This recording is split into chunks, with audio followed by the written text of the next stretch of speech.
هل لاحظت أن قطتك توقفت فجأة عن الأكل؟ تقترب من الطعام، تشمه، ثم تدير ظهرها وكأن شيئاً لا يهمها؟ احذر، فالأمر قد لا يكون مجرد مزاج متقلب أو دلال عابر. أحياناً ما يبدو بسيطاً قد يكون أول إشارة لمرض خطير أو حتى علامة مبكرة على شيء يهدد حياتها دون أن تدري. في هذا الفيديو سنكشف لك أخطر 5 أسباب تجعل قطتك تفقد شهيتها، بدءاً من التوتر الخفي إلى أمراض لا تظهر أعراضها إلا بعد فوات الأوان. لا تغادر، لأن كل ثانية في هذا الفيديو قد تنقذ حياة قطتك حرفياً. فقدان الشهية لدى القطط يعد من الأسباب الشائعة التي تدفع المربين إلى استشارة الأطباء البيطريين، إلا أن شيوعه لا يقلل أبداً من خطورته أو من القلق الذي يثيره لدى مربي هذه الحيوانات الأليفة. في هذا الفيديو من قناة أنماط نسلط الضوء على 5 أسباب محتملة لفقدان الشهية أو انخفاضها لدى القطط. تغيير نوع الطعام. إن التغيير المفاجئ في نوع أو علامة الطعام التي تقدمها لقطتك قد يؤدي إلى رفضها للأكل. لذلك من المهم جداً إدخال أي نوع جديد من الطعام بشكل تدريجي، وذلك بخلطه تدريجياً مع الطعام القديم إلى أن تعتاد عليه. ويجدر التنبيه إلى أن القطط تصنف ضمن الحيوانات أكلة اللحوم الصرفة، ما يعني أن غذاءها يجب أن يكون غنياً بالبروتين الحيواني، ولا يصح أن تتبع نظاماً نباتياً أبداً. فالاعتماد على أغذية لا تحتوي على مكونات حيوانية يحرم القطة من عناصر غذائية أساسية مثل الحمضين الأمينيين، الأرجينين والتورين، ما قد يؤدي إلى أضرار صحية خطيرة على المدى القصير والطويل. فترة الشبق. عندما تدخل القطة الأنثى في فترة الشبق قد تلاحظ انخفاضاً في شهيتها للطعام، ويوصي الأطباء البيطريون بعملية تعقيم القطط لما لها من فوائد صحية متعددة، من أبرزها الوقاية من أمراض خطيرة مثل سرطان الثدي وأورام الرحم والتهاب الرحم الصديدي بايوماترا. التسمم. انخفاض الشهية المفاجئ قد يكون أيضاً علامة على أن قطتك تناولت طعاماً فاسداً أو ابتلعت مادة سامة مثل البصل أو العنب أو أنواع معينة من النباتات. إذا كنت ترغب في معرفة النباتات السامة التي ينبغي إبعادها عن القطط، ننصحك بمتابعة الفيديو التوعوي التالي في السلسلة. الأدوية السامة. تجدر الإشارة أيضاً إلى أن بعض الأدوية تعد سامة جداً للقطط، لذلك لا ينبغي أبداً إعطاء قطك أدوية بشرية من تلقاء نفسك مثل الآيبوبروفين، فمثل هذه الأدوية لا تؤدي فقط إلى فقدان الشهية، بل قد تسبب فشلاً حاداً في أعضاء الجسم الحيوية، وفي حال الاشتباه في حدوث تسمم ينبغي التوجه فوراً إلى الطبيب البيطري. الضغط النفسي والتوتر. القطط مخلوقات شديدة الحساسية تجاه التغييرات في محيطها، حتى أدق التغيرات قد تسبب لها توتراً كبيراً، ما ينعكس على سلوكها ويؤدي إلى فقدان الشهية، القلق أو تغييرات واضحة في تصرفاتها. قد تشمل مصادر التوتر تغييرات بسيطة في ديكور المنزل أو روتين الحياة اليومية، الانتقال إلى منزل جديد، إدخال حيوان جديد إلى الأسرة، ولادة طفل، فقدان أحد صغارها. من الضروري التعرف على السبب الجذري للتوتر لعلاجه بالشكل المناسب واستعادة التوازن النفسي للقطة. وفي هذا السياق يمكن استخدام الفيرومونات الصناعية، الهرمونات المهدئة، كمساعدة فعالة لتهدئة القطة والتقليل من توترها. الأمراض.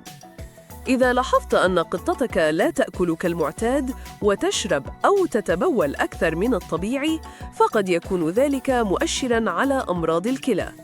أما إذا كانت تعاني من أعراض أخرى مثل آلام في البطن أو قيء أو إسهال، فقد يكون السبب مرضاً في الجهاز الهضمي، سواء ناتجاً عن التهابات، أورام، أو حتى وجود أجسام غريبة داخل الأمعاء. كل هذه الحالات تؤثر سلباً على شهية القطة وتستوجب تدخلاً بيطرياً فورياً. فقدان حاسة الشم. القطط تعتمد بشكل كبير على حاسة الشم لتناول الطعام، بخلاف بعض الحيوانات الأخرى، وهي عادة لا تتنفس إلا من أنوفها. لذلك فإن فقدان الشم يؤثر مباشرة على رغبتها في الأكل، وقد يكون هذا الفقدان نتيجة لأسباب عصبية أو تنفسية يجب التعامل معها بجدية. الاضطرابات الجهازية وأمراض الأنف.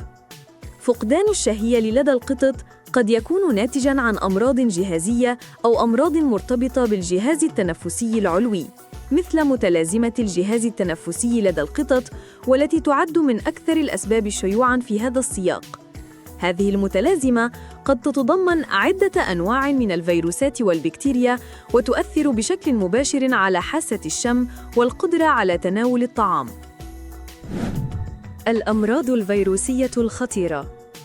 من بين الأمراض المعدية التي يجب أخذها بعين الاعتبار نجد التهاب الصفاق المعدي السنوري، وهو مرض فيروسي خطير للغاية، غالباً ما يبدأ بأعراض غامضة وغير محددة مثل فقدان الشهية، الحمى، فقدان الوزن.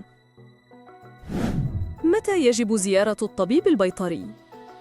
إن لاحظت أن قطتك لا تأكل، تنام كثيراً، تبدو كسولة أو مكتئبة، تعاني من قيء أو إسهال، فلا تتردد في التوجه بها فوراً إلى العيادة البيطرية لتشخيص الحالة بدقة ومعرفة السبب. أولاً، العلاج يبدأ بالتشخيص. قبل التفكير في العلاج، يجب تحديد السبب الحقيقي لفقدان الشهية، فالعلاج العشوائي دون معرفة السبب قد يفاقم المشكلة أو يؤخر الشفاء. تغيير تدريجي للطعام إذا كان السبب تغير النظام الغذائي.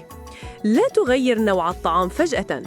ابدأ بخلط الطعام الجديد بنسبة 25% مع القديم، ثم زد النسبة تدريجياً على مدار 7 إلى 10 أيام. احرص على أن يحتوي الطعام على نسبة بروتين حيواني عالية، لأن القطط من الحيوانات آكلة اللحوم الصرفة. جرب تقديم الطعام دافئاً قليلاً وليس ساخناً، لأن الحرارة تطلق الروائح وتزيد الشهية.